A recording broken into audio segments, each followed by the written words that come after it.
And we're seeing this pressure mounting. But do you know what? Do you remember that Israel faced similar pressure when she was told not to go into Rafah by America and other Western leaders? We were told it would be a humanitarian disaster. Well, it was not. And Benjamin Netanyahu addresses this in a recent press conference where a CNN journalist confronts him about what happened and what's happening in Gaza right now. And we see from his answer that what actually took place in Rafah is very, very different to what those who are levelling pressure at Israel were saying was going to happen. Have a watch. More than 40,000 Palestinians have now been killed in Gaza, a majority of whom are civilians. And these numbers are from the Palestinian Ministry of Health, but they are backed up by the United States, by international organizations. Humanitarian conditions in Gaza have degraded so much that diseases like polio and hepatitis A are now spreading. We have seen countless children be orphaned. We have seen countless mothers lose their children. How much is too much, sir? At what point is it time to end this war? Well, we'll end the war when we achieve our war goals of making sure that Hamas can't repeat such atrocities. But we're fighting this war in a just war with just means. In fact, with means that no other army has ever fought. No other army has taken the precautions that Israel has taken, sometimes at great risk, to make sure that we minimize the number of casualties. You talked about polio. We enabled now massive vaccination of polio. We want 90% of the Gazan people of Gaza vaccinated. I think 200,000 I think were vaccinated today. We've put in 1 million tons of food, 1 million tons of aid, 700,000 tons of food. That's unheard of. We've taken, because we think that every civilian death is a tragedy. For Hamas, every civilian death is a strategy. For us, it's a tragedy. There are 1.4 million people in Gaza. They moved from the north to the south. You're going to have thousands, 20,000 killed. You're going to have a catastrophe, a humanitarian catastrophe. They have no place to go, no food to eat. Now report honestly, because here's what happened. They all left. They went to the humanitarian zone, which is 2 miles away, less, on the beach. They have tents. We supplied tents for 150,000 people. The aid agencies supplied the rest, and some of them carried their own tents. They have a place. We supplied water lines, sewage lines, food. There's more to be done. Medical. So now we know how many people were killed. How many terrorists, because we counted them. And we just passed 2,000. Terrorists, body counts of terrorists. The people left. How many civilians died? I asked the commander of the division that did the Rafah operation and the Philadelphia corridor. He said, Prime Minister, there are hardly any civilian deaths because everybody left. They heeded our warnings. But he said there were probably 24, and most of them occurred, 24, and most of them occurred when one of our bombs hit a Hamas ammunition depot that was planted inside a residential area. 40 people died, about 20 were terrorists, but 20 were civilians. And he said that's most of the deaths. That's the lowest ratio of non-combatants to combatants in the history of urban warfare. That's it. Now report honestly, because you accused us of something that is outrageous. And in fact, the accusations against us are outrageously false. Humanitarian aid? 1 million trucks of aid, 1 million tons of aid? 700,000 tons of food? A deliberate starvation policy? You can say anything. Doesn't make it true. You repeat a lie over and over and over again. It assumes the cachet of self-evident truth, but it's false. Israel is doing, and the Israeli army is doing, something that no other army has done in history and will continue to do that. I'm not going to change my policies. Humanitarian policies, vaccination policies, combat policies to minimize civilian casualties. Before we continue with this video, I have a quick message for you. Please have a watch. The world is full of lies. That Israeli Prime Minister Benjamin Netanyahu bear criminal responsibility. The truth is under attack. Which river, which sea?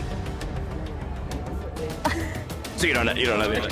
From the media to the UN to celebrities, lies reign supreme. But the thing about the truth is that no matter how dark a room of lies, if you light one candle of truth, it can light up the whole room. That's why I created JTV, the global Jewish YouTube channel. We have been lighting the flame of truth on social media. We believe that the key to defeating anti-Semitism isn't just in fighting the hate, but it's about creating pro-Semitism and sharing the truth. There's nothing inevitable about anti-Semitism. We just need to tell our story with confidence, pride, and love.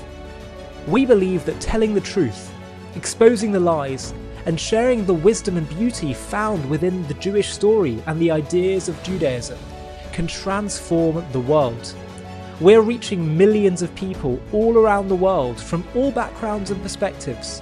Every day we are transforming people's views about Israel, Jews, and Judaism. How do we know? Because they tell us. But there's so much more we can do.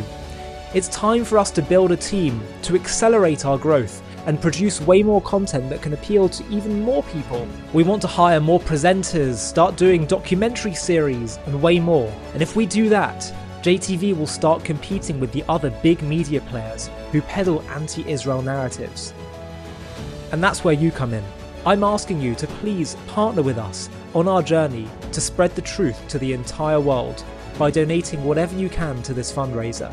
Together, we will harness the power of social media to shine the light of truth to the whole world. Thank you so much for your support. So that was the quick video message. If you appreciate what we're doing at JTV to share the truth about Israel, to create positive associations with Jews and Judaism to a world that so desperately needs truth and moral clarity, please do join us, partner with us in accelerating our growth and JTV's impact by clicking on the link in the video description of this video to donate. And now back to the video. So there we go. We saw so much pressure from Israel not to go into Rafah. And what happened? They were able to target Hamas. And it seems like most of the non-combatants, I'm not even going to refer to all of them as civilians because many people who are not direct combatants are complicit with Hamas and supporting them, teaching their kids to become martyrs, working with Hamas and hiding munitions in their homes, allowing tunnels and tunnel entry points to be under their buildings. We know there's mass support for what happened on October 7th among the Arab population of Gaza and Judea and Samaria. So we have to at least acknowledge that. But of course, there are innocent people caught up in this.